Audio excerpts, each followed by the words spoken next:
முகநூல் நண்பர்களுக்கு காலை வணக்கம். இந்த அதிகாலை பதிவு எதுக்காக அப்படின்னா, என்னோடய வாழ்க்கையில் நடந்த மிகவும் மிகவும் துயரமான சம்பவத்தை உங்கள் முன்னாடி ஷேர் பண்ணணும்னு வந்திருக்கேன். நான் அதிகமாக லைவ்லலாம் வந்தது கிடையாது. இன்றைக்கி ஏன் வந்திருக்கேன் அப்படின்னா, என்னோடய அப்பா கடந்த வருஷங்களில் எவ்வளோ துயரத்தை அனுபவிச்சிருக்காங்க. அதெல்லாம் நினைக்கும்போது இன்றைக்கி காலையில் தூக்கமே வரல. இத்தனை நாள் ஏன் இதை சொல்லலை அப்படிங்கிறதும் சில பேர் சொல்லலாம். இருந்தாலும் ஏதோ ஒரு நாள் தான் இந்த மாதிரியெல்லாம் சொல்லணும் அப்படிங்கிறது தோணும். அது என்ன அப்படின்னா, எங்கள் அப்பா நான் திருவாரூர் மாவட்டத்தை சேர்ந்தவன், விவசாய குடும்பத்தை சேர்ந்தவன் தான். இதில் என்ன சொல்ல வரேன் அப்படின்னா, எங்கள் அப்பா தாத்தா எல்லாருமே விவசாயத்தை சார்ந்தே இருந்தவங்க தான். எனக்கும் விவசாயம் பண்ணணுங்கிற ஆசையும் இருக்குது. அதில் தான் பிரச்சனையே என்ன அப்படின்னா, எங்கள் தாத்தா காலத்துலேருந்து விவசாயம் பண்ணிகிட்டு இருக்காங்க. எங்கள் தாத்தா இறந்துட்டார். அடுத்தது எங்கள் அப்பா விவசாயம் பண்ணிகிட்டு இருக்காங்க. இப்போ எனக்கும் அதில் மிகுந்த ஆர்வம் இருக்குது. சொந்த நிலங்கள்ங்கிறது கடந்த 2 தலைமுறை 3வது தலைமுறைக்கு வந்திருக்கோம். சொந்த நிலங்கள்ங்கிறது ரொம்ப ரொம்ப குறைவு. ஏன் அப்படின்னா, நான் திருவாரூர் மாவட்டம் அரிச்சந்திரபுரம் பஞ்சாயத்து நெம்பூர் கிராமத்தை சார்ந்தவன். இந்த கிராமத்துக்கு நாங்கள் எப்படி வந்தோம் அப்படின்னா, கூத்தாநல்லூர் பகுதியை சார்ந்த ஒரு நபர், அவரோட நிலங்கள் நெம்பூர் கிராமத்தில் எங்கள் வீட்டை சுற்றி இருக்குது. அந்த நிலத்தை பராமரிக்கிறதுக்கு ஆள் இல்லை அப்படிங்கிறதுனால என்னோடய தாத்தா தாத்தா காலத்திலேயே அந்த இடத்துல கொண்டு இந்த இடம் உனக்கு நான் தரேன், இந்த இடத்துல வீடு கட்டிக்கிட்டு நீ இருக்கிற என்னோடய நிலத்தையெல்லாம் நீ பாதுகாத்துக்கணும், பார்க்கணும் அப்படிங்கிறதுக்காக ஒருத்தர் கொண்டு வைக்கிறாரு. அவங்க காலத்துலேருந்தே அந்த நிலத்தை பராமரிச்சுக்கிட்டு இருக்காங்க. பராமரிச்சுக்கிட்டு அந்த நிலத்தில் விளையிற குத்தகை, அந்த நிலத்தில் விளையிறத குத்தகை பணமாக கொடுக்குறாங்க. தாத்தா காலத்துலேருந்தே குத்தகை பணமாக கொடுத்துக்கிட்டு இருக்காங்க. தாத்தா காலத்துக்கு அப்புறம் எங்கள் தாத்தா அந்த இடத்துக்கு கொண்டு வச்சவர் உடல்நல குறைவாக எங்கள் தாத்தா இறந்ததுக்கப்புறம் எங்கள் அப்பா அந்த விவசாய நிலத்தை எடுத்து பார்த்துக்கிட்டு இருக்கும்போது, தாத்தா காலத்துக்கு அப்புறம் அப்பா எடுத்து பண்ணிக்கிட்டு இருக்காப்புல. அந்த காலத்தில் எங்கள் தாத்தாவை அந்த இடத்துக்கு கொண்டு வச்சவர் உடல்நல குறைவால் இறந்து போகிறாப்புல. இறந்து போகிறதுக்கு முன்னாடியே அது வரலையுமே நல்லா ஸ்மூத்தாக தான் போயிட்டுருக்குது.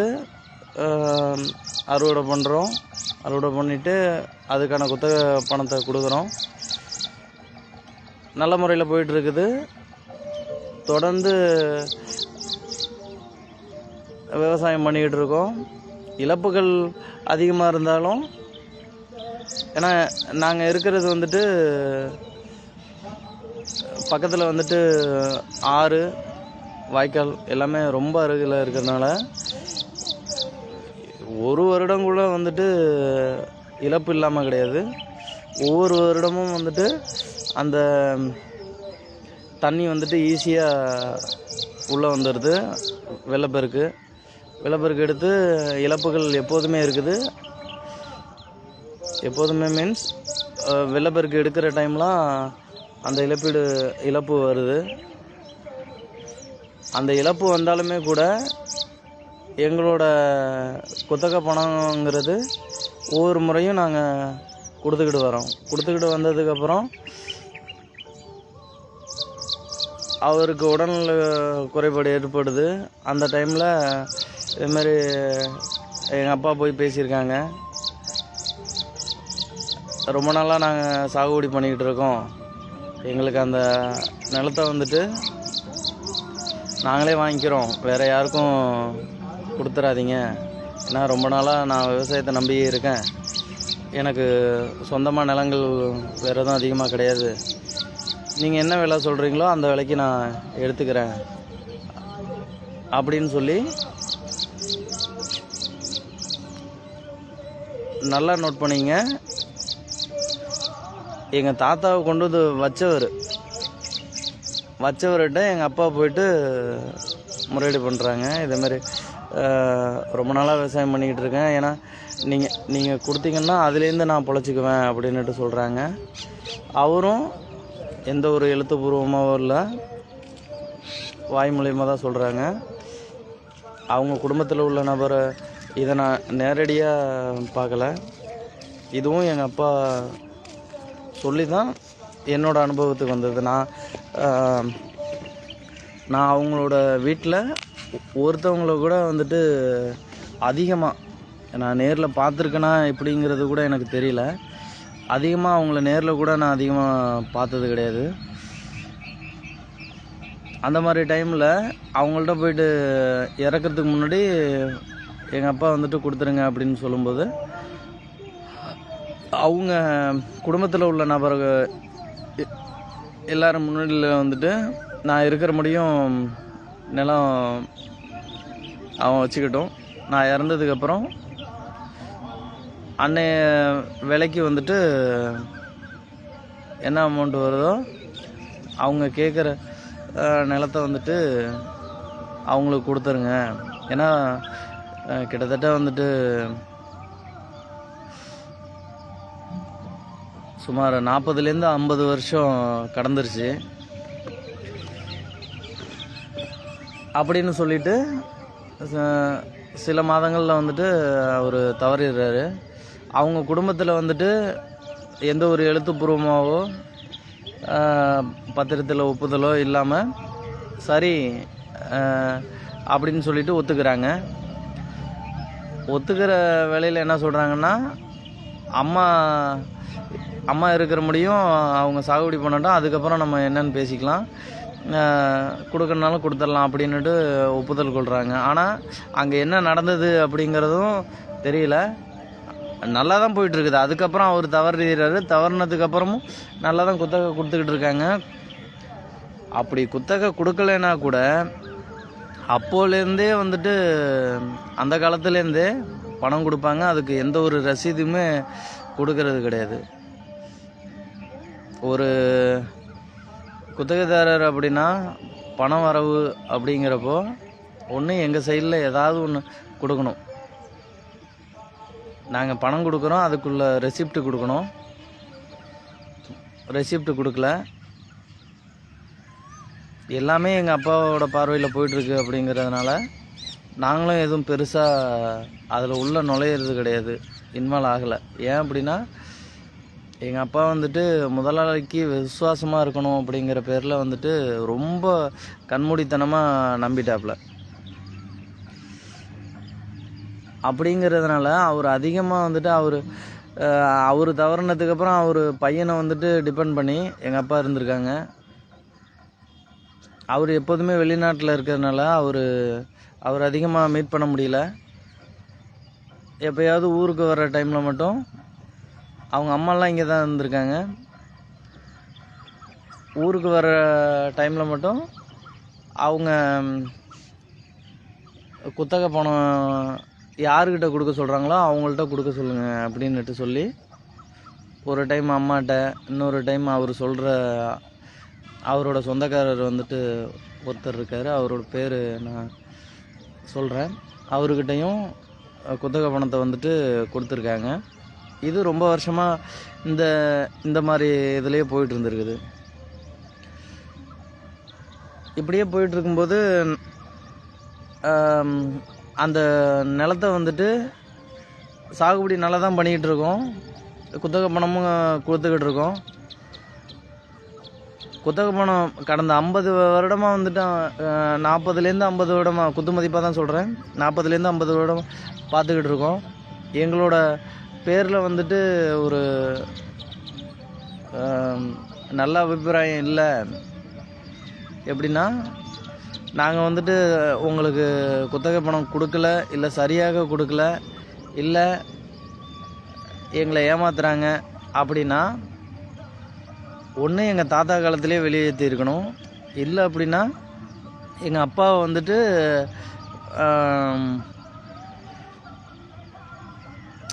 ஏதோ உங்களுக்கு தவறாக தெரியுது அப்படின்னா அப்போவே வெளியேற்றிருக்கணும்.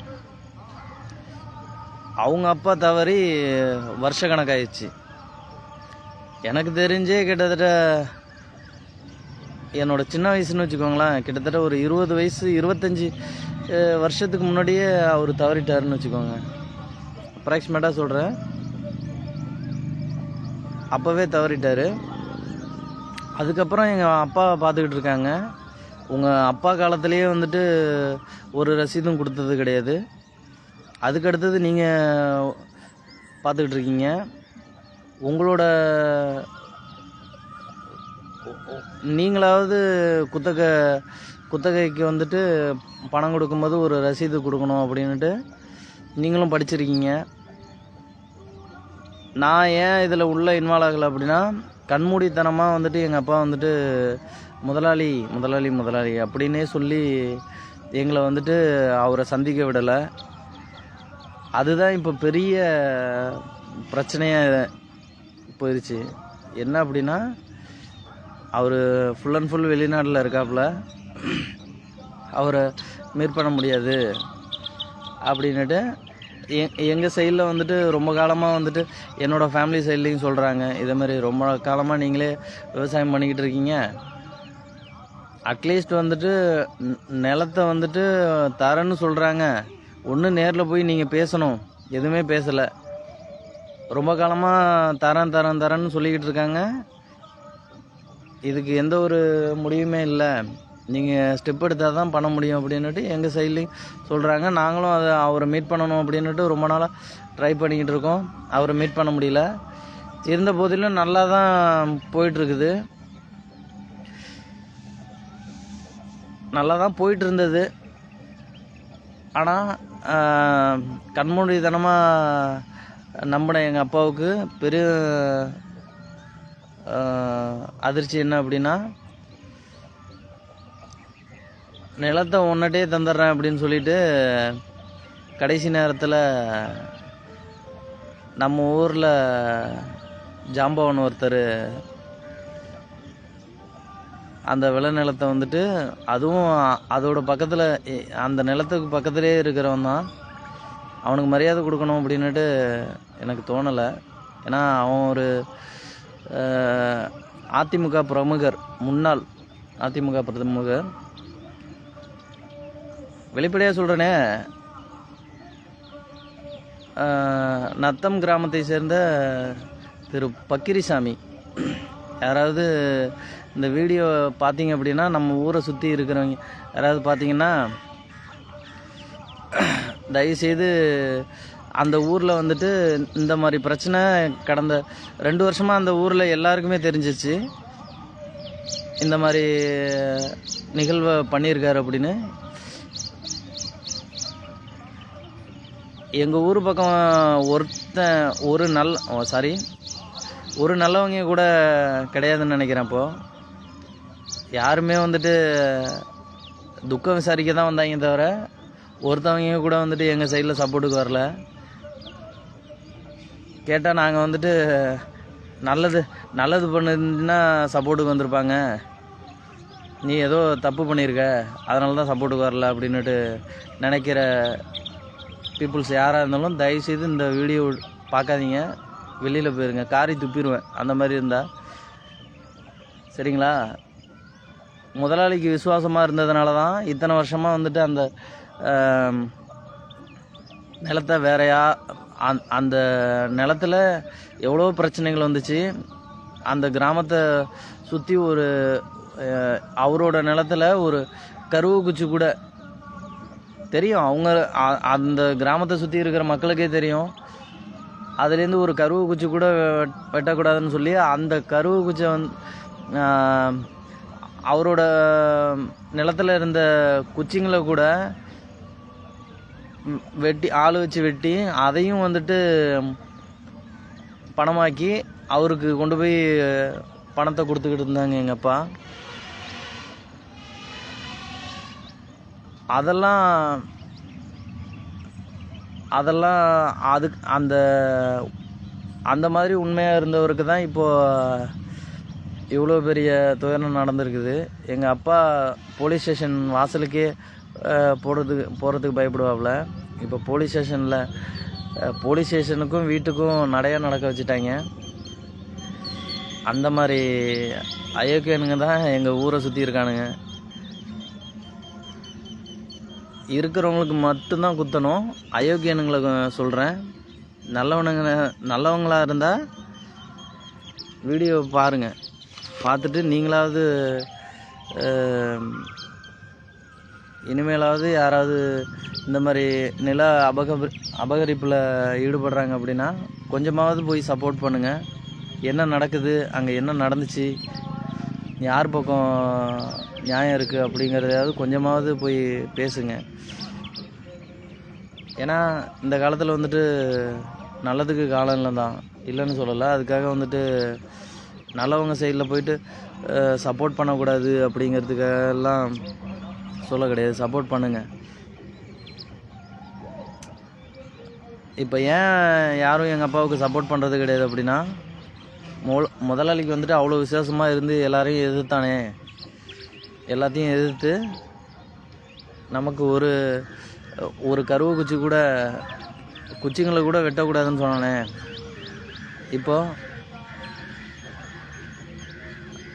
இப்போ அவன் வந்துட்டு இந்த நிலைமையில் நிற்கிறானே அப்படிங்கிறத அதை தான் வந்துட்டு நினச்சி சந்தோஷப்படுறாங்க எங்கள் ஊரில் உள்ளவங்க. மறுபடியும் சொல்கிறேன், பொதுவாக சொல்லலை. யார் சந்தோஷப்பட்டுக்கிட்டு இருக்கீங்களோ அவங்களுக்கு மட்டும்தான் சொல்கிறேன். எல்லாரையும் பொதுவாக சொல்லிட்டான் அப்படின்னு வரைஞ்சி கட்டிக்கிட்டு வந்து நிற்காதீங்க.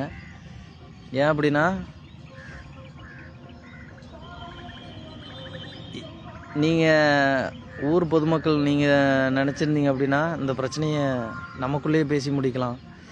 எவ்வளோ பிரச்சனைகள் வந்துட்டு நாட்டில் நடந்துக்கிட்டு இருக்குது. ஆனால் அந்த பிரச்சனையெல்லாம் வந்துட்டு பேசி முடிக்கணும் அப்படின்னு நினச்சிருந்தா பேசி முடிச்சிருக்கலாம்.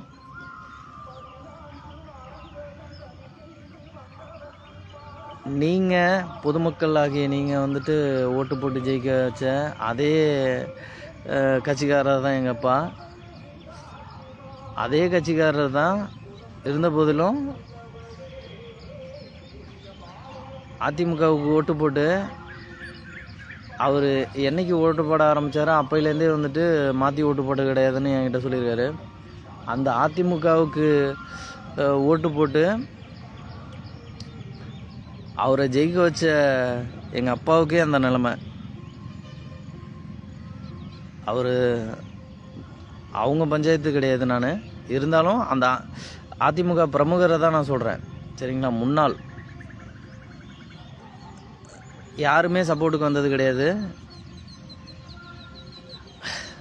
இதனால் வந்துட்டு எவ்வளோ இழந்தோம். பணம், மன உளைச்சல் தான் அதிகமாக இருந்தது. இதெல்லாம் ஏன் சொல்ல வரேன் அப்படின்னா, அந்த நிலம் வந்துட்டு 50 வருஷ காலமாக எங்கள் அப்பாட்ட இருக்குன்னு தெரிஞ்சுமே அந்த நிலத்தை வாங்க போகிறேன் அப்படிங்கிற எந்த ஒரு இதுவுமே சொல்லாமல் வந்துட்டு தெரிஞ்சுமே வந்துட்டு போய் வாங்கியிருக்காரு. அது ஏன் வாங்கினீங்க அப்படின்னு நான் கேட்க கிடையாது. வாங்கின வரலையும் சந்தோஷமாக இரு. ஏன்னா இதுக்கப்புறம் நான் வந்துட்டு அதில் போய் என்னோட பணத்தை மறுபடியும் கொட்டி எங்கள் அப்பாவோட எனர்ஜியை வேஸ்ட் பண்ணுறதுக்கு எங்கள் குடும்பத்தில் சக்தியும் இல்லை, பணமும் இல்லை. உங்கள்கிட்ட பணம் இருக்குது, நீங்கள் வாங்கியிருக்கீங்க, சந்தோஷமாக இருங்க. ஏன்னா நீங்களாம் ரொம்ப அடிபட்டு மேலே வந்தவங்க. அதனால் வந்துட்டு நீங்களாம் வந்துட்டு ரொம்ப கஷ்டப்பட்டு தான் அந்த பணத்தை ரெடி பண்ணி அந்த நிலத்தை வாங்கியிருப்பீங்க. அதனால் வந்துட்டு அந்த நிலத்தில் விளையில நெல்லை வச்சு தான் உங்கள் குடும்பமே சாப்பிடணும். அதனால் வந்துட்டு நல்லா இருந்துட்டு போங்க. இப்போவும் சொல்கிறேன், எங்கள் அப்பாவை வச்சு இவ்வளோ காலமாக வந்துட்டு அந்த நிலத்தை வந்துட்டு சாகுபடி பண்ண சொன்னீங்கள்ல, கூத்தாநல்லூர் பகுதியை சார்ந்த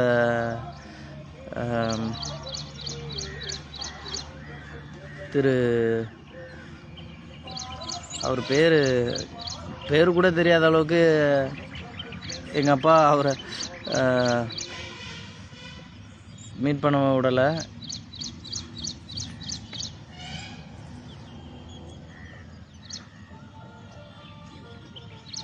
இப்ராஹிம், மன்னிக்கவும், அப்துல் இப்ராஹிம். அவர் இவ்வளோ நாள் வந்துட்டு சாகுபடி பண்ண வச்சுட்டு அதை சாகுபடி பண்ண குத்தகை பணத்தையும் வாங்கிக்கிட்டு பணம் கொடுக்கலன்னு சொல்லியிருந்தா நான் வேறு மாதிரி பேசியிருப்பேன். பணம் கொடுத்ததுக்குள்ள எங்கள் அப்பா சரியாக பணம் கொடுக்கலன்னு சொல்கிறீங்க. அவ்வளோ சொன்ன நீங்கள் கரெக்டாக இருந்தீங்க அப்படின்னு தெரிஞ்சுதா, எவ்வளோ பணம் வாங்கியிருக்கீங்களோ அதுக்குள்ளே எந்த நபர்கிட்ட பணம் கொடுக்க சொல்கிறீங்களோ அந்த நபர்கிட்ட பணத்தை கொடுத்துருக்காரு. ஒன்று, பணத்துக்கு உண்டான ரெசிப்ட் கொடுத்துருக்கணும். ஏன் கொடுக்கல அப்படிங்கிற முதல் கேள்வி. உங்கள் அப்பா இறந்ததுலேருந்து எங்கள் அப்பா வந்துட்டு அடுத்தது எங்கள் அப்பா சாகுபடி பண்ண ஆரம்பிச்சிருக்காப்புல. எங்கள் அப்பா வந்துட்டு தப்பே பண்ணியிருந்தாலும் எங்கள் அப்பா தப்பு பண்ணுறாரு அப்படின்னு தெரிஞ்சிருந்தேன்னா நீ அன்றைக்கே வந்துட்டு எங்கள் அப்பா வந்துட்டு அந்த நிலத்தை விட்டு வெளியேற்றிருக்கணும். அப்போ வெளியேற்றலை. அப்போது உன்னோட சுயநலத்துக்காக எங்கள் அப்பாவை பயன்படுத்திக்கிட்டு அந்த நிலத்தை வந்துட்டு எங்களுக்கு தரேன்னு சொல்லி ஏமாற்றிட்டு இன்னொரு நபருக்கு வந்துட்டு கைமாற்றி கொடுத்துருக்கீங்க. அதை கூட வந்துட்டு ஒரு முன்னறிவிப்பு இல்லாமல் பண்ணியிருக்கீங்க. கேட்டால் வந்துட்டு ஒரு மாதத்துக்கு முன்னாடி இதேமாரி நீ இனிமேல் அதையும் விற்க போகிறேன் அப்படின்னு சொல்லாமல் இதேமாரி நீ சரியாக பணம் கொடுக்கறதில்ல, நான் சாகுபடி பண்ணிக்கிறேன், நீ நிலத்தை விட்டு வெளியேறு அப்படின்னு சொல்லி வாய் வார்த்தையாக சொல்லியிருக்கீங்க. அப்போவுமே பதட்டப்பட்டு அவங்க வீட்டுக்கும் எங்கள் வீட்டுக்கும் நிறையா நடந்துருந்துருக்காப்புல. அப்போ கூட வந்துட்டு சரியான பதில் இல்லை. கடைசி நேரத்தில் யாரோ ஒரு நபரால் எங்கள் அப்பாவுக்கு தெரிய வருது, இதேமாதிரி நிலம் வந்துட்டு கை மாறுது அப்படின்ட்டு. கை மாறி இருக்கா, மாறுறதுக்கு முன்னாடியேன்னு தெரியல. ஆனால் யாரோ ஒரு நபரால் தெரிய வருது. அதுக்கப்புறம் தான் வந்துட்டு ஸ்டெப் எடுக்க ஆரம்பிக்கிறோம். இதேமாரி தரேன்னு சொன்னீங்களே அப்படிங்கிறதுக்கப்புறம் அவரை தொடர்ந்து நாங்கள் சந்திக்கணும்னு நினைக்கிறோம், சந்திக்க முடியல. எவ்வளோ அரசியல் கட்சி தலைவர்களையும் வச்சு நாங்கள் பேசுகிறதுக்காக கொண்டு போகிறோம். அப்பையும் எந்த ஒரு ஒத்துழைப்புமே கிடையாது. அப்பயுமே வந்துட்டு அவருக்கு மேனேஜராக இருக்கிற மாதிரி ஒருத்தர் இருக்கார். அவரை கொஞ்ச நாள் வந்துட்டு அந்த நிலத்தை வந்துட்டு போய் என்னென்ன நடக்குது அப்படின்னுட்டு கண்காணிக்க சொல்லியிருக்காரு. அப்போ வந்துட்டு ஏதோ சின்ன சின்ன பிரச்சனை நடந்துருக்குது. அந்த பிரச்சனைக்கு முன்னாடி எங்கள் அப்பா வந்துட்டு அவருக்கு சரியாக சப்போர்ட் பண்ணலை அப்படிங்கிற மாதிரி சொல்லி அவர் மூலியமாக தான் கலகமே பிறக்குது. சரிங்களா? அவரோட தூண்டுதலின் பேர் தான் இந்த நிலம் வந்துட்டு கைமாறி இருக்குங்கிறது எனக்கு அப்படி தான் தெரியுது. ஏன் அப்படின்னா அதுக்கு முன்னாடியெல்லாம் வந்துட்டு அவ்வளோ இதாக ஒன்று இவ்வளோ காலமாக இருக்கும். நன்றி உணர்வு அப்படின்னா இப்ராஹிம் அவர்களே, நன்றி உணர்வு அப்படின்னா எங்கள் அப்பா கிட்டேருந்து தெரிஞ்சுக்குங்க. என்னோட மனசில் அவ்வளோ வலி. காலையில் 3 மணிக்கே எழுந்திரிச்சிட்டேன். ஏன்னா கடந்த 2 வருஷமாக போராடி நமக்கு பலன் எதுவும் கிடைக்கல அப்படிங்கிற ஒரு குற்ற உணர்ச்சியிலேயே இன்றைக்கி தூக்கமே வர மாட்டுது.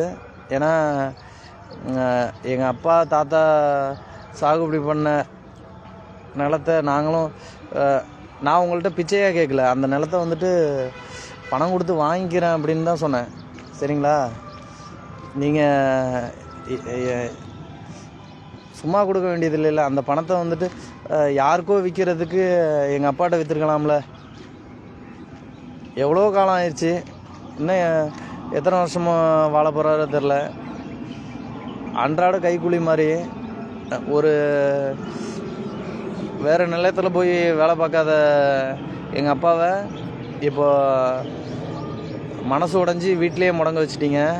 நீங்களும் நல்லா இருப்பீங்க, நம்ம நத்தம் பகுதியை சேர்ந்த பக்கீரிசாமி அவர்களே நீங்களும் நல்லா இருப்பீங்க. உங்கள் குடும்பம் 2 பேர் குடும்பமும் நல்லா இருக்கட்டும். சரியா? எங்கள் அப்பாவை வந்துட்டு இப்போதைக்கு ஹாஸ்பிட்டலுக்கும் வீட்லேயும் முடங்க வச்சிட்டிங்கிறதுனால எங்கள் அப்பா வந்துட்டு நாங்கள் விட்டுற போகிறதில்ல. எங்கள் அப்பா வந்துட்டு என்னால் முடிஞ்ச அளவுக்கு சந்தோஷமாக தான் பார்த்துருக்கேன். எங்கள் அப்பா கிட்ட இருந்து தான் நான் நிறையா கற்றுக்கிட்டேன். எங்கள் அப்பா வந்துட்டு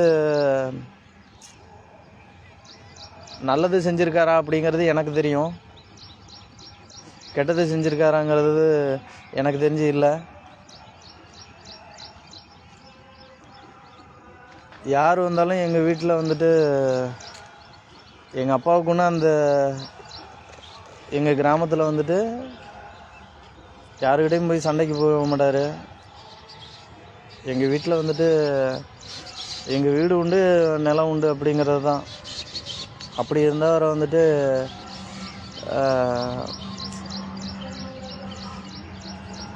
எவ்வளோ கஷ்டப்படுத்திட்டீங்க. எங்கள் கல்யாணத்துலேருந்து எங்கள் அம்மா கல்யாணம் பண்ணதுலேருந்து அடுத்த நிலத்தில் போய் விவசாய வேலை பண்ணாத எங்கள் அம்மா வந்துட்டு எவ்வளோ காலத்துக்கு அப்புறம் வந்துட்டு இன்னொரு நிலத்தில் போயிட்டு வேலை பார்க்க வச்சுருக்கீங்க. எங்கள் அம்மா வந்துட்டு ஒரு 32 வயசு வந்துட்டு எங்கள் அக்கா உடல் ஊனம்தான், படுத்த படுக்கையாக இருக்காங்க. அவங்க வந்துட்டு இவ்வளோ காலமாக வந்துட்டு 32 வயசு தாண்டிடுச்சு. அவங்கள வீட்டில் வச்சு பார்த்துக்கிட்டு இருக்காங்க. எங்கள் அப்பா கல்யாணம் பண்ணதுக்கப்புறம் அந்த சாகுபடி பண்ண நிலத்தில் வந்து ஏதாவது சின்ன சின்ன வேலைகள் பார்த்துருப்பாங்களே தவிர மற்றவங்க நிலத்தில் போயிட்டு வேலை பார்த்து நான் பார்த்தது கிடையாது. வேலை பார்க்கவும் விட மாட்டாங்க. எங்கள் அப்பாவும் மற்ற நிலத்தில் போய் வேலை பார்க்க மாட்டாங்க. ஏன் அப்படின்னா இவங்களோட நிலத்தை வந்துட்டு சரியான முறையில் பாதுகாக்கணும், பண்ணணும் அப்படிங்கிற ஒரு நோக்கத்திலே வந்துட்டு பண்ணிட்டாங்க. அப்படியே வாழ்ந்து பழகிட்டாங்க. அந்த வாழ்ந்து பழகினவங்கள வந்துட்டு அதுதான் விசுவாசங்கிறதுக்கு என்னென்னு தெரியாதவங்க வந்துட்டு தெரிஞ்சுங்க. அப்படி இருந்த எங்கள் அப்பாவுக்கு வந்துட்டு அந்த நிலத்தை கொடுக்க முடியாது அப்படின்னு சொல்லி என்னைக்கோ கொடுக்க முடியாது அப்படின்னு சொல்லியிருந்தீங்க அப்படின்னா நாங்கள் வேறு நிலம் ஏதாவது சாகுபடி பண்ணியிருந்திருப்போம். இல்லை சொந்தமாவது அப்போ உள்ள பணத்துக்கு ஏதாவது ஒன்று ரெடி பண்ணியிருந்திருப்பேன். சரிங்களா? ரொம்ப கஷ்டத்துக்கு கொண்டு போய் விட்டுட்டீங்க இப்ராஹிம் அவர்களே, இப்ராஹிம் மற்றும் பக்கீரிசாமி. அந்த நிலத்தில் வந்துட்டு இன்னுமே நான் உள்ளே வருவேனா அப்படிங்கிறது தெரியாது. எங்கள் அப்பா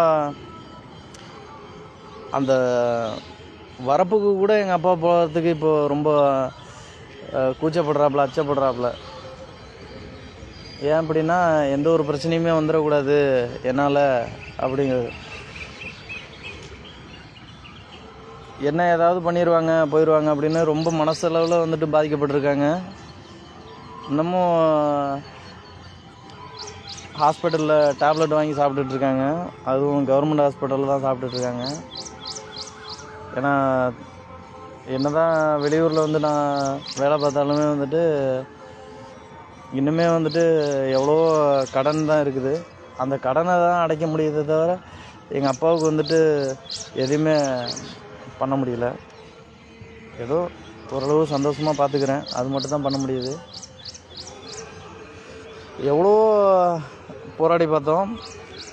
எந்த ஒரு வழக்கறிஞரை மீட் பண்ணோம். அப்புறம் திருவாரூர் காவல்துறை வந்துட்டு ரொம்ப மிகவும் அருமையாக எங்களோட கேஸை வந்துட்டு சப்போர்ட் பண்ணி கொடுத்தாங்க. எவ்வளோ டைம் வந்துட்டு எஸ்பி ஆஃபீஸ்க்கும் வீட்டுக்கும் நடந்திருக்கோம். 2 முறை வந்துட்டு பெட்டிஷன் கொடுத்தோம். 2 முறை பெட்டிஷன் கொடுத்து அவர் எவ்வளோ பிரச்சனைகள் நடந்துச்சு. அந்த நிலத்தில் வந்துட்டு அவர் கடைசியாக அறுவடை இதுக்கப்புறம் வந்துட்டு நாங்கள் பண்ணக்கூடாது அப்படின்னு சொன்னதுக்கப்புறம் அவர் ஒரு முறை வந்துட்டு எங்கள் பெரியப்பா நிலத்தில் வந்துட்டு விதைச்சிருக்காப்புல. அதை அறுவடை பண்ணுறதுக்காக வரும்போது தடுத்து நிறுத்தும்போது இதேமாதிரி எங்களுக்குள்ள உண்டான இழப்பீடை வந்துட்டு நீங்கள் கொடுக்காமல் இது பண்ணக்கூடாது அப்படின்ட்டு சொல்கிறோம். அப்போது வடபாதிமலம் காவல்துறையினர் வந்துட்டு இதேமாரி நீங்கள் கேஸ் போட்டு நீங்கள் பார்த்துங்க அப்படின்னு சொல்கிறாங்க. மறுபடியும் நாங்கள் பெட்டிஷன் போடுறோம். எஸ்பி ஆஃபீஸ்க்கு போகிறோம். பக்கத்தில் சப் இன்ஸ்பெக்டர் அவர்கிட்ட வந்துட்டு மூவ் பண்ணிட்டு அவங்க கூப்பிட்டு பேசுகிறாங்க. இதேமாரி விளைஞ்சதை வந்துட்டு பாலாக விட்டுறாதீங்க, அதை வந்துட்டு அறுவடை செய்ய விடுங்க. அவங்க உங்களுக்கு இழப்பீடு கொடுக்கல அப்படின்னா கண்டிப்பாக வந்துட்டு அதுக்கு என்ன ஸ்டெப் எடுக்கணுமோ நான் எடுக்கிறேன் அப்படின்னு சொல்கிறாப்புல. அதை நாங்கள் நம்பி பெட்டிஷன் எழுதி கொடுக்குறோம். இதேமாரி நாங்கள் எந்த ஒரு பிரச்சனைக்கும் போக மாட்டோம். அவங்க எங்களுக்கு இழப்பீடு தரணும் அப்படின்ட்டு பெட்டிஷன் கொடுத்து அவங்க அங்கேருந்து நெல்லை அறுவடை பண்ணிட்டு போனதுக்கப்புறம் மறுபடியும் நாங்கள் போயிட்டு மூவ் பண்ணுறோம். அதுக்கப்புறம் வந்துட்டு அவரை சந்திக்கவே முடியல. சப் இன்ஸ்பெக்டர் வந்துட்டு சொன்ன பேச்சு அவ்வளோதான், அதோடு முடிஞ்சிருச்சு. அதுக்கப்புறம் வந்துட்டு எந்த ஒரு ஸ்டெப்புமே எடுக்க முடியல. பெட்டிஷன் கொடுத்ததே தெரியலை அப்படின்ட்டாங்க. மறுபடியும் பெட்டிஷன் கொடுங்க என்னன்னு கேட்குறோம் அப்படின்றாங்க. பெட்டிஷன் கொடுக்குறோம், அதுக்கும் எந்த ஒரு ரெஸ்பான்ஸுமே இல்லை. கேட்டால் வந்துட்டு அங்கேருந்து வடபாதிமலம் காவல்துறைக்கு மூவ் பண்ணியிருக்கோம் அப்படின்றாங்க. வடபாதிமலம் காவல்துறை வந்துட்டு மிகவும் சிறப்பாக செயல்பட்டாங்க. கட்ட பஞ்சாயத்து மாதிரி கூப்பிட்டு வச்சு பேசுகிறாங்க. கட்ட பஞ்சாயத்து மாதிரி கூப்பிட்டு வச்சு பேசுகிறாங்கன்னா எங்களோட சைடில் வந்துட்டு கட்ட பஞ்சாயத்து பண்ணுறது கிடையாது. அதெல்லாம் பண்ண முடியாது. இந்த பிரச்சனையை வந்துட்டு உங்கள் எண்ணில் எவ்வளோ சுமூகமாக முடிக்க முடியுமோ முடிங்க அப்படின்னு சொல்கிறாங்க. நிலம் கைமாறிடுச்சு, அதுக்கப்புறம் என்னத்தை கூப்பிட்டு பேசுகிறது? எங்கள் ஊரில் சப்போர்ட் இருந்துச்சுன்னா கூப்பிட்டு பேசியிருக்கலாமே. சப்போர்ட் இல்லை. எங்கள் சைடில் பணத்தை இறக்க முடியாது. ஏன்னா லஞ்சம் போகிற பக்கம்லாம் வந்துட்டு எங்கள் ஊரில் சப்போர்ட் பண்ணணும் அப்படின்னா ஆளுக்கு 1500 அழைச்சிட்டு போனால் பணம் கொடுத்தே ஆகணும். அந்த மாதிரி பணம் கொடுத்தா தான் வேலை நடக்கும் அப்படின்ற மாதிரி ஆயிடுச்சு.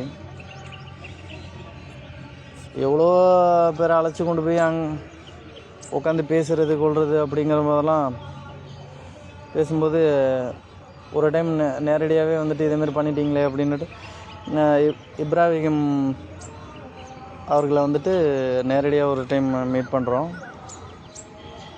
அப்பையும் வந்துட்டு அவர் நிலம் வந்துட்டு கைமாறிச்சு அப்படிங்கிறது சொல்லலை. கேட்டு தான் சொல்லணும் அப்படிங்கிறத எங்கள் அக்கா கிட்டையெல்லாம் அது பாகப்பிரிவினை ஆயிடுச்சு. எங்கள் அக்கா கிட்டையெல்லாம் ஒப்புதல் இல்லாமல் நம்ம எதுவும் பண்ண முடியாது, நாங்கள் கேட்டு சொல்கிறோம். ஆனால் அதுக்கு முன்னாடியே முடிஞ்சிருச்சு. அதை வந்துட்டு எங்கள்கிட்ட வந்து மறைக்கிறாப்புல. அப்போ கோவப்பட்டு நான் பேசும்போது தான் சொல்கிறாப்புல, இதேமாரி வந்துட்டு அப்போயெல்லாம் வந்துட்டு எவ்வளோ கீழ்த்தனமாக நடந்திருக்காங்கங்கிறது தெரிஞ்சுங்க நான் சொல்கிறத வச்சு. ரொம்ப நாளாக வந்துட்டு நீ எங்களுக்கு கொண்டு வந்து மரத்தில் விளையிற புளியம்பழம், நொங்கு, அந்த குளத்தில் வர மீன் எதுவுமே கொண்டு வந்து கொடுக்கறதில்ல அப்படின்னு சொல்கிறாங்க. சரி, இதுக்கு நாங்கள் என்ன சொல்கிறது அப்படின்னா, இப்போது ரீசெண்டாக தெரிஞ்சுக்கிட்டது, இந்த பிரச்சனையில் ரீசெண்டாக தெரிஞ்சுக்கிட்டது அப்படின்னா, குளம் உங்களோடதுன்னு சொல்லி இவ்வளோ காலமாக வந்துட்டு எங்கள் அப்பாவை கொத்தடிமை போல் வச்சு, அந்த குளமே உங்களோடது கிடையாது. குளம் வந்துட்டு கவர்மெண்டோட ப்ராப்பர்ட்டி. அதை உங்களோட குளம்னு சொல்லி இவ்வளோ காலமாக வந்துட்டு அதில் மீன் பிடிக்க சொல்லி மீனை உங்களுக்கு கொடுத்து அனுபவித்தது வந்துட்டு நீங்கள், சரிங்களா? இவ்வளோ காலமாக சில காலமாக கொடுக்கல அப்படின்னா, எங்கள் அப்பாவுக்கு வந்துட்டு உங்களோட விளைநிலத்தில் தான் பருத்தி போட்டு ஸ்ப்ரே பண்ணும்போது முதுகில் வந்துட்டு லைட்டாக கீறல் மாதிரி இருந்திருக்குது. அது வழியாக உள்ளே போயிட்டு அதுலேருந்து ஏற்பட்ட விளைவு தான். அதுவும் உங்கள் நிலத்தில் வேலை பார்க்கும்போது தான் நடந்திருக்குது. அதுலேருந்து உடம்பு முடியாமல் போகுது. அதுக்கு ஏதோ நரம்பில் பிரச்சனை அப்படிங்கிற மாதிரியெல்லாம் எவ்வளோ ட்ரீட்மெண்ட் எடுத்திருக்காங்க. அதுக்கப்புறம் வந்துட்டு எங்கள் அப்பா வந்துட்டு சரியான அளவில் வந்துட்டு மறுபடியும் மீண்டு கொண்டு வர முடியல. அதில் என்ன பிரச்சனையாகுது அப்படின்னா, அதுலேருந்து அந்த மருந்து வாடை அடித்தாவே வந்துட்டு அந்த இடத்துக்கு போகிறதில்ல, ஆடு மாடுங்களை கூட விடுறதில்ல. அந்த மாதிரி பிரச்சனைகளுக்கு உள்ளாகிறாப்புல. அந்த மாதிரி இடத்துல வந்துட்டு அந்த மாதிரி பிரச்சனையெல்லாம் நடந்ததுக்கப்புறம் உடம்பு சரியில்லாமல் இருக்காப்புல. இருந்த போதிலும் விவசாயம் பண்ணிக்கிட்டு இருக்காங்க. உங்களோட குணம்னு சொல்லி அதுலேருந்து அனுபவிச்சிருக்கீங்க. இதுக்கு யார் வந்துட்டு கவர்மெண்டில் வந்துட்டு உங்களுக்கு அப்போ உங்களை அரெஸ்ட் பண்ணணும்ல. கவர்மெண்ட் ப்ராப்பர்ட்டியை வந்துட்டு ஆள் வச்சு உங்களோட நிலன்னு வச்சுட்டு இவ்வளோ நாள் அனுபவிச்சுருந்துருக்கீங்க, சரியா? அது ஒன்று. எங்கள் அப்பா வந்துட்டு மன ரீதியாக வந்துட்டு துன்புறுத்திருக்கீங்க. எப்படி அப்படின்னா, நொங்கு கொடுக்கல, புளியம்பழம் கொடுக்கல, கொண்டு வந்து மீன் கொடுக்கல அப்படின்னு எனக்கு நேராகவே வந்துட்டு கடைசியாக பார்க்கும்போது எனக்கு நேராகவே சொல்கிறீங்க. அப்போ நான் கோவப்பட்டு வந்துட்டு பேசும்போது தான் வாக்குவாதம் பெருசாகுது. அப்போ இவ்வளோ காலமாக வந்துட்டு இந்த மாதிரி ஆளுங்கள்ட்ட தான் எங்கள் அப்பா வேலை பார்த்துருக்காங்க அப்படிங்கிறது அப்போ தான் நான் உணர்கிறேன். நல்லவங்கன்னு சொல்லிக்கிட்டு இவ்வளோ நாள் வந்துட்டு ஒரு என்ன சொல்கிறது, ஒரு விஷப்பாம்புக்கிட்டேயே படுத்து உறங்கியிருக்கோம். அப்படிங்கிறப்போ அதுதான் வேதனையாக இருந்தது. முதலாளிக்கு விசுவாசமாக இருக்கணும். எங்கள் அப்பாவை வந்துட்டு கொடுக்கலன்னு சொல்கிறீங்க, இல்லைன்னு சொல்லலை. ஒரு காலம் வரலையும் கொடுத்துக்கிட்டு தான் இருந்திருக்காங்க. அதுக்கப்புறம் வந்துட்டு என்ன சூழ்நிலையே தெரியல. உங்கள் சைடில் ஒன்று உங்கள் அம்மா வெளிநாடு போயிருக்கலாம், இல்லை வெளியூர் போயிருக்கலாம். அந்த குளம் வந்துட்டு பிடிக்கும்போது தான் கொடுக்க முடியும். அது வருஷத்துக்கு ஒரு டைமோ எப்போ பிடிப்போமோ அப்போ தான் கொடுக்க முடியும். கொடுக்க முடியலங்கிறது அந்த தவறையும் நாங்கள் உணர்ந்துக்கிறோம். அதில் வந்துட்டு 1,00,000 ரூபாய் வந்துட்டு அதை வச்சு நாங்கள் இது பண்ண போகிறது கிடையாது. அதை அந்த மீனை வந்துட்டு அதை கூட அந்த குளத்தை கூட சுத்தம் பண்ணி கொடுங்க அப்படின்னு கேட்டோம். அது கூட சுத்தம் பண்ணி கொடுக்கறதுக்கு முதலாளியால் உங்களால் முடியல. எந்த ஒரு ஸ்டெப்புமே எடுக்கலை. அந்த குளத்தை தூர்வாரி கொடுங்க அப்படின்னு கேட்டோம். நீங்களும் தூர் வரக்கூடாது, நாங்களும் தூர் வர மாட்டோம் அப்படின்னு சொல்லி இழுத்தீங்க. அந்த விளைநிலத்துக்கு வந்துட்டு சரியான நிலம் அவ்வளோ இருக்குது, ஆனால் அதில் பம்பு செட்டு போட்டு கொடுங்க, மோட்ரு வசதி செஞ்சு கொடுங்க அப்படின்னு கேட்டிருந்தோம். அதுவும் செஞ்சு கொடுக்கல. எல்லாமே செஞ்சு தரேன்னு கடைசி வந்துட்டு இன்னொருத்தவங்க நல்லா செஞ்சுட்டு போயிட்டீங்க. செஞ்சது வரலையும் சந்தோஷம்தான். மறுபடியும் 2 வருஷத்துக்கு அப்புறம் ஏன் இந்த பதிவு போடுறேன் அப்படின்னா, மறுபடியும் எங்கள் ஊரில் வந்துட்டு அந்த பிரச்சனைங்க, எங்கள் அப்பாவோட பிரச்சனை தான் போயிட்டுருக்கு அப்படின்னு பார்த்தா, மறுபடியும் எங்கள் சைடில் வந்துட்டு எல்லாருமே குத்தகை தானே பண்ணிக்கிட்டு இருந்தாங்க. எல்லாருமே இப்போது இவரை மாதிரியே வந்துட்டு மற்ற பண்ணையார்களும் உள்ளே வராங்க. ஏன்னா முன்னாடி கொடுத்தவங்க வந்துட்டு மறுபடியும் வந்துட்டு இப்போ எக்ஸ்ட்ரா பணம் வேணும், இன்றைக்கி எவ்வளோ போகுதோ அந்த அமௌண்ட்டுக்கு வந்துட்டு எங்களுக்கு நீங்கள் கொடுக்கணும், இல்லை அப்படின்னா வேறு ஆளுக்கு கை மாற்றி கொடுத்துருவோம் அப்படின்ற மாதிரி அழுத்தத்தை கொடுக்குறாங்க. இதையெல்லாம் பார்த்தா என்ன தெரியுது அப்படின்னா, ஏதோ ஒரு மூலையில் வந்துட்டு யாரோ ஒரு தூண்டுதலின் பேரில் தான் வந்துட்டு எல்லாரும் மறுபடியும் திரும்ப வந்து கேட்குறாங்க அப்படிங்கிறது தான். அவங்களோட நிலத்தை அவங்க கேட்குறாங்க, இல்லைன்னு சொல்லலை.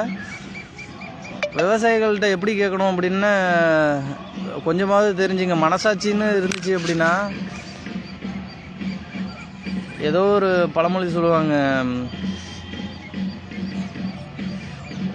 விளைநிலத்தை வந்துட்டு உழுதவனுக்கு விளைநிலமோ ஏதோ ஒன்று சொல்கிறீங்க. அந்த மாதிரிலாம் இந்த காலத்தில் இல்லை. தயவுசெய்து வந்துட்டு இதுக்கப்புறமாவது கொஞ்சமாவது சுதாரிச்சிங்க. ஏன்னா நம்ம சைடில் நில அபகரிப்புங்கிறது அதிகமாக போயிட்டுருக்குது. அதனால் வந்துட்டு விவசாய நிலம் சாகுபடி பண்ணுறவங்க தயவுசெய்து உஷாராக இருந்துங்க. ஏன்னா சாகுபடி பண்ணிவிட்டு உங்களுக்கு தரேன்னு சொல்லிவிட்டு மறுபடியும் இன்னொருத்தவங்களுக்கு கை மாற்றுறதுக்கு நிறையா குளறுபடியெல்லாம் நடந்துக்கிட்டு இருக்குது. ஏன்னா நம்ம ஊருக்குள்ளேயே நிறைய குள்ளநரிகள்லாம் இருக்கானுங்க, இல்லைன்னு சொல்லலை. இருந்தாலும் அவங்களோட தூண்டுதலின் பேரில் கூட நிறைய நடக்குது. அதனால் இப்போ வந்து கேட்டால் இன்னைய நிலை, அப்போது நீங்கள் மட்டும் உங்களோட இதில் வந்துட்டு அவ்வளோ காலமாக கஷ்டப்பட்டு உழைச்சவங்களுக்கு நீங்கள் அன்னைய நிலத்தை அந்த காலத்தில் வந்துட்டு எவ்வளோ பணமோ அதை வாங்கியிருக்கீங்க. வாங்கிக்கிட்டு மறுபடியும் வந்துட்டு இன்றைய காலத்தில் எவ்வளோ பணமோ அந்த பணத்தை கேட்டால் யார் கொடுப்பா? நீங்கள் வந்துட்டு அப்போ நீங்கள் பண்ணுறது கரெக்டு, மற்றவங்க பண்ணுறதெல்லாம் தப்பு அப்படின்ற மாதிரி தானே தெரியுது. நியாயத்தை பேசுகிறதுக்கு ஆள் இருந்தால் எங்கள் ஊரில் கிராமத்தில் எவ்வளோ வந்துட்டு இது மாதிரி பிரச்சனைகள் போயிட்டுருக்குது. அந்த பிரச்சனைகளை தயவுசெய்து எங்களுக்கு சப்போர்ட் பண்ணாத வரலையும் பிரச்சனை இல்லை, மற்றவங்களுக்காவது அந்த இப்போ நடந்துக்கிட்டு இருக்க பிரச்சனை நிறையா போயிட்டுருக்குது. பிரச்சனைனா அந்த விளைநில பிரச்சனை ரொம்ப தலைவிரித்து ஆடுது. ஏன் அப்படின்னா, எவ்வளோ காலமாக விவசாயம் பண்ணிக்கிட்டு இருக்கவங்கள வந்துட்டு மறுபடியும் நான் இப்போ உள்ள பணத்துக்கு தான் பணம் கொடுத்தா தான் நீங்கள் சாகுபடி பண்ண முடியும், எழுதி தருவேன், இல்லை அப்படின்னா நிலத்தை விட்டுருங்க அப்படின்னு கேட்குறதெல்லாம் வந்துட்டு ரொம்ப அராஜகம். அதை நம்ம ஊர் சைடில் கலெக்டராக இருக்கட்டும், இல்லை காவல்துறையோ இதுக்கு ஏதாவது ஒரு முற்றுப்புள்ளி வைங்க. திருவாரூர் மாவட்ட ஆட்சியர் அவர்களே, எங்கள் பகுதியில் இந்த மாதிரி நிறையா பிரச்சனைகள் போயிட்டுருக்குது. அதனால் நேரடியாக புகார் கொடுக்குற அளவுக்கு எவ்வளோ பிரச்சனைகள் போயிட்டுருக்குது. மனு கொடுத்தாலும் அதுக்கு பலன் இல்லை அப்படிங்கிறதுனால வந்துட்டு எல்லாருமே பின்னோக்கி வந்துடுறோம். நீங்கள் கொஞ்சம் ஸ்டெப் எடுங்க.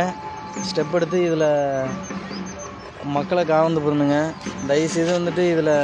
ஏன்னா எல்லாருமே விவசாயத்தை நம்பி இருந்தவங்க இருக்கிறவங்க. இதில் வந்துட்டு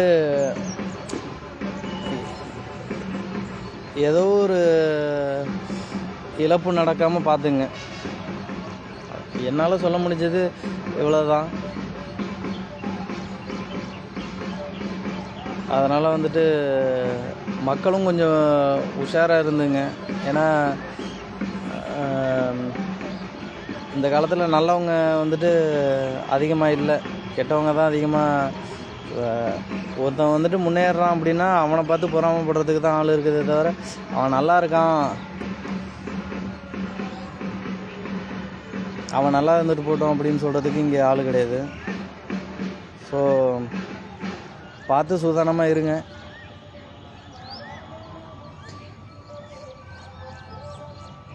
மாவட்ட ஆட்சியர் அலுவலர் அவர்களே,